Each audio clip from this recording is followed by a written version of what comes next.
আজকে আবারও একটা নতুন জায়গাতে এলাম। একদম খোলামেলা পরিবেশ, গ্রামীণ পরিবেশ, চারদিকে শুধু জমি আর রাবার বাগান, আর কিছুই দেখা যায় না।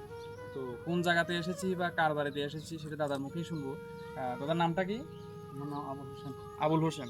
আচ্ছা, আপনার ঠিকানাটা বলুন, এটা কোন জায়গা ধরে এটা? এটা আদিপুর গ্রাম। আদিপুর। এটা কোন জেলার মধ্যে আছে? এটা গুমতি জেলা। গুমতি জেলার মধ্যে আছে না? আচ্ছা, মানে এখান থেকে তো আর মানে উদয়পুরে যে তৈরি নিয়েছে বেশি দূরে না, ইনানি এখান থেকে 3 কিলোমিটার। মাত্র 3 কিলোমিটার। মানে আমরা সাউথের থেকে সোজা এদিকে চলে এসেছি। যাই হোক, আপনি কিভাবে প্রথম খবরটা পেলেন যে এখানে জৈব সার দেওয়া হয় বা জৈব সারের ব্যবস্থা করা হয়? ওই তো মোবাইলে দেখছি। মোবাইলে দেখেছেন না? আচ্ছা, এখন নিজের বাগানে কয়টা গাছ আছে?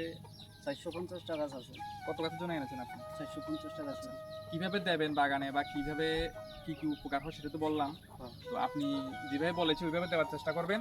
আর কোনো ধরনের যদি অসুবিধা হয় বা বুঝতে অসুবিধা হয় আপনি অবশ্যই আমার কাছে ফোন করতে পারেন, কোনো অসুবিধা নেই।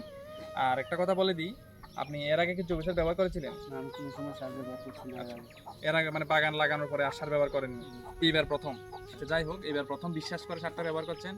তো আমি অনুরোধ করবো যারা যারা এখনো বাগানে জৈব সার দেননি, বর্ষা কিন্তু প্রায় শেষের পথে, মোটামুটি চলে গেছে বললেই চলে, অবশ্যই আপনারা জৈব সার দিতে পারেন বাগানে। বাগানে জৈব সারটা দিয়ে গাছের পুষ্টি এবং খাদ্য দোনোটাই দিতে পারেন, যাতে গাছের ভালো হয়, লেটেক্স বাড়ে, সব কিছু মিলিয়ে যাতে গাছের উপকার হয়। এখনও যারা যারা অর্ডার করেননি, নাম্বারটা আমি স্ক্রিনের মধ্যে দিয়ে দিয়েছি, আপনারা অবশ্যই যোগাযোগ করুন আমার সাথে, আমি পৌঁছে দেওয়ার চেষ্টা করব। ধন্যবাদ, ভালো থাকবেন। আপনাকে অনেক অনেক ধন্যবাদ। ধন্যবাদ।